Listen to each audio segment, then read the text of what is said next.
Notre arrêt sur info, le gouvernement, la situation à Mayotte, 220 000 habitants, Mayotte, le 101e département français, Mathieu Rouault. Le gouvernement a annoncé hier l'envoi de forces de l'ordre supplémentaires à Mayotte, des violences urbaines qui éclatent dans le département depuis plusieurs nuits, des violences qui viennent s'ajouter à la contestation sociale, 14e jour de grève générale.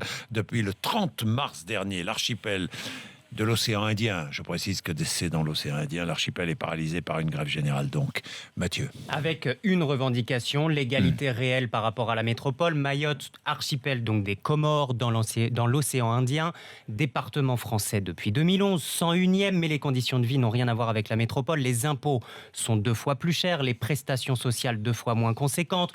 Le code du travail et la sécurité sociale ne s'appliquent pas. Les Mahorais travaillent par exemple 39 heures par semaine.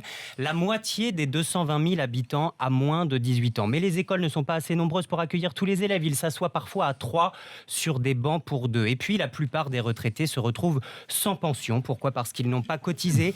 Et du coup, des centaines s'expatrient à Madagascar où la vie est un peu moins chère pour eux. Mais si on accepte Mayotte comme département français, il faut que les conditions de vie soient les mêmes qu'en métropole. Ça prend beaucoup de temps. Je ne comprends pas ces différences. Beaucoup trop de temps. Pour protester, je comprends qu'on soit en colère. Pour protester, les syndicats ont mis en place des barrages aux 4 coins de l'île.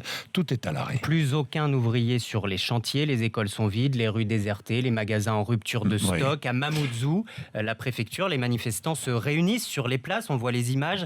Se tiennent chaque jour des assemblées générales. Regardez sur MC Découverte, on voit. Mais à la grève, se sont ajoutées donc des violences. 85 voitures caillassées, des maisons, des immeubles saccagés. La préfecture évoque aussi des affrontements entre bandes rivales de 2 villages. Des jeunes cagoulés qui envahissent les rues à la nuit tombée. Ils se battent à la machette avec des planches cloutées, des barres de fer. Plusieurs personnes ont été poignardées. Une autre est dans un état grave à l'hôpital après avoir été attaquée à la tronçonneuse. Et demain, la ministre des Outre-mer, Georges Paul Langevin, rencontrera les responsables syndicaux de l'archipel. Il est 6h26.